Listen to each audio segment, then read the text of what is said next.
ایک ڈاکٹر کہتی ہے میں ڈیوٹی پر مصروف تھی، خودکشی کا ایمرجنسی کیس آیا۔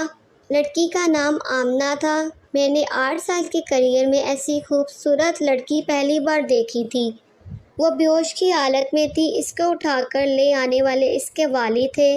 والد ماشاءاللہ بہترین پرسنالٹی کے مالک تھے، مگر بیٹی کی حالت نے ان کو اس وقت بے حال کر دیا تھا۔ پتہ نہیں کیوں مجھے لڑکی کا پیار اور اس کے والد پر بہت رحم آیا تھا۔ لڑکی کو آپریشن تھیٹر لے کر آیا گیا۔ آپریٹ کر کے اس کو دوسرے وارڈ میں شفٹ کر دیا گیا۔ گھر والوں کو بتایا گیا کہ لڑکی کی حالت خطرے سے باہر ہے۔ یہ سن کر لڑکی کا والد غریبوں میں کچھ تقسیم کرنے نکل گیا۔ میں نے اس کی والدہ کو آفس میں بلایا اور پوچھا کہ آپ کی بیٹی کو کیا ہوا ہے۔ مختصر لڑکی کی والدہ نے جو مجھے کہانی سنائی وہ کچھ یوں تھی کہ ہماری بیٹی نے ٹیکسٹائل انجینئرنگ کر رکھی ہے۔ سارے والدین کی طرح ہماری بھی خواہش تھی کہ ہماری بیٹی بھی اپنے گھر کی ہو جائے۔ چنانچہ ہم نے آمنہ کی پسند پوچھی۔ ہماری بیٹی نے مشرق لڑکیوں کی طرح بولا کہ جو آپ کا فیصلہ ہوگا وہی میرا فیصلہ ہوگا۔ اس نے سارا اختیار ہم کو دے دیا۔ آمنہ کے رشتے کی بات چلائی۔ آمنہ کو دیکھنے ایک فیملی آئی۔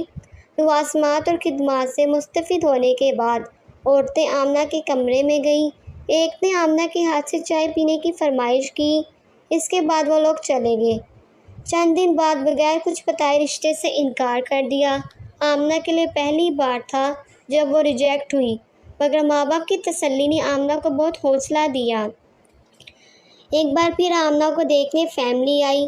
چائے پینے کے بعد اجازت چاہی اور کچھ دن بعد یہ کہہ کر انکار کر دیا گیا کہ لڑکی کو مہمان نوازی نہیں آتی، کیونکہ اس نے لڑکے کی ماں کو ٹیبل سے اٹھا کر چائے پیش نہیں کی بلکہ عام مہمانوں کی طرح ٹیبل پر چائے رکھ دی۔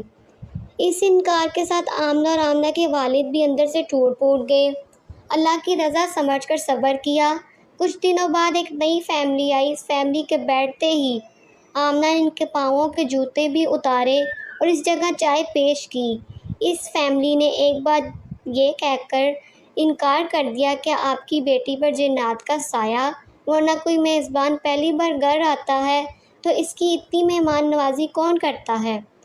پچھلے 8 سالوں میں سے جو ظاہر رشتے آئے، آمنہ کے لیے کچھ نے یہ کہہ کر انکار کر دیا کہ آمنہ کی عمر زیادہ ہو گئی ہے، اور احسان جتاتے ہوئے کہا اگر آپ زیادہ مجبور ہیں تو ہمارا ایک بیٹا ہے جس کی عمر بہت زیادہ ہے، جس کی اپنی دکان ہے، اس کے لیے ہم آمنہ کا رشتہ قبول کرتے ہیں۔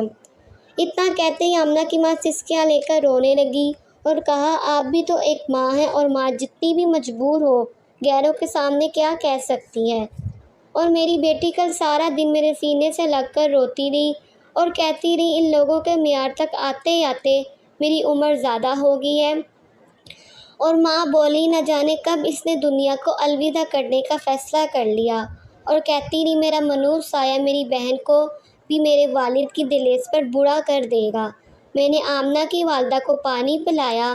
اتنے میں اس کا والد پھر پیچھے سے وارڈ بوائے کمرے میں داخل ہوا اور وارڈ بوائے نے کہا آمنہ ہوش میں آ گئی ہے۔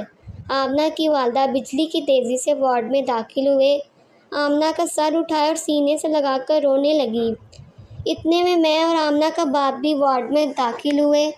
آمنہ ماں کو چھوڑ کر باپ کے گلے لگ کر رونے لگی اور کہنے لگی بابا بیٹیاں بوجھ ہوتی ہیں، بابا آپ نے مجھے کیوں بچایا، مجھے مرنے دیتے تاکہ میرا منور سایہ گھر سے نکلے اور گڑیا کی شادی ہو، نہیں تو وہ بھی آپ کی دہلیز پر پڑی رہے گی اور بوڑھی ہو جائے گی۔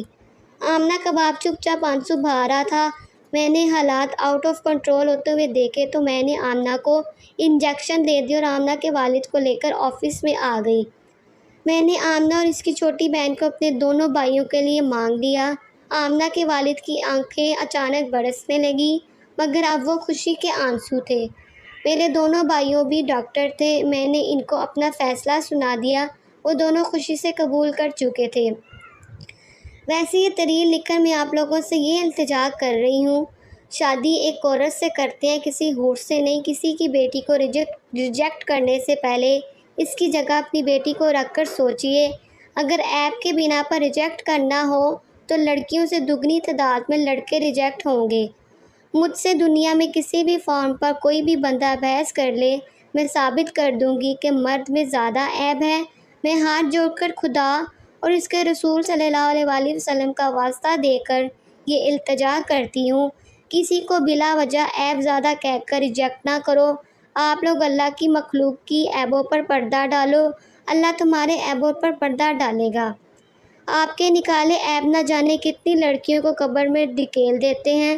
اپنا بھی خیال رکھیے، دوسروں کا بھی، مجھے بھی دعاؤں میں یاد رکھیے۔ اگر ہماری ویڈیو پسند آئے تو ہمارے چینل کو سبسکرائب کریں۔ ملتے ہیں نیکسٹ ویڈیو میں۔ اللہ حافظ۔